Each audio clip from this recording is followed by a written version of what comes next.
Tanganmu merenggoni apa-apa. Buat kamu yang baru mulai belajar trading, mungkin selama ini fokusnya masih ke grafik kan? Ke indikator atau mencari strategi yang paling ampuh ya. Tapi ada satu bagian yang sering terlupakan, yaitu kondisi pikiran kita sendiri. Karena strategi yang bagus pun itu bisa berantakan kalau tradernya sulit mengendalikan emosi. Nah, kali ini saya akan bahas 4 hambatan psikologis yang cukup sering dialami oleh para trader. Ya, bukan cuma trader pemula sih. Trader yang sudah lama berada di pasar pun tetap bisa mengalaminya. Hambatan pertama adalah sulit membuat dan mengikuti aturan. Dalam trading, aturan itu dibutuhkan supaya keputusan kita itu tidak diubah-ubah mengikuti suasana hati. Misalnya nih, sejak awal sudah menentukan batas kerugian, sudah tahu ukuran posisi, dan kondisi kapan harus masuk pasar. Masalahnya, ketika harga mulai bergerak cepat, rasa takut, serakah, kecewa, atau frustasi itu bisa muncul bersamaan.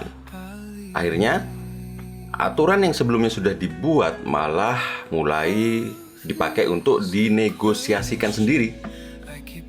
Contohnya, stop loss-nya digeser, posisi ditambah tanpa perhitungan, atau trader masuk pasar hanya karena takut ketinggalan pergerakan.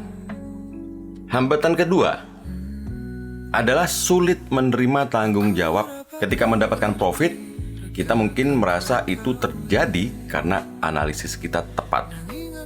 Tapi saat rugi, terkadang yang disalahkan justru pasar, berita, broker, atau kondisi yang dianggap tidak masuk akal. Padahal dalam trading, setiap keputusan tetap menjadi tanggung jawab trader. Kita memang tidak bisa memastikan hasil dari satu transaksi, tapi kita masih bisa mengatur proses pengambilan keputusan, risiko, dan kedisiplinan dalam menjalankan strategi.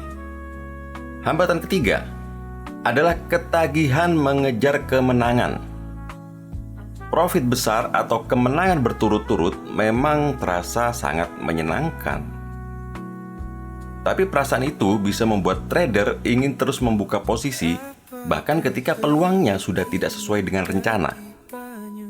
Trader akhirnya bukan lagi menjalankan strategi, tapi mengejar sensasi menang. Disitulah overtrading bisa muncul. Ukuran posisi lot mulai dibesarkan, dan manajemen risiko pelan-pelan diabaikan.